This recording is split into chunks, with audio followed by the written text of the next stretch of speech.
ছাত্র জনতার উপর বর্বরোচিত হত্যাকাণ্ডের বিচার ও দেশের শান্তি শৃঙ্খলা রক্ষার দাবিতে রংপুরে বিভাগীয় সমাবেশ করেছে হেফাজতে ইসলাম বাংলাদেশ। শনিবার বিকেলে নগরের টাউন হলের পাবলিক লাইব্রেরি মাঠে এই সমাবেশ অনুষ্ঠিত হয়। এ সময় বক্তারা 2013 সালে শাপলা চত্বর ও বৈষম্য বিরোধী আন্দোলনে গণহত্যার সুষ্ঠু বিচার দাবি করেন।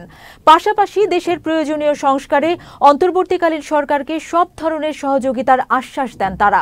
এ সময় হেফাজত নেতা মামুনুল হক বলেন, আগামী শিক্ষাবর্ষের আগেই দেশের শিক্ষা ব্যবস্থা থেকে নাস্তিকবাদী সকল বিষয় সরিয়ে ফেলতে হবে। গণসমাবেশে দলের বিপুল সংখ্যক নেতাকর্মী অংশ নেন। বিরোধী দল হিসেবে বিএনপি নির্যাতনের শিকার হয়েছে। জামায়াতে ইসলামী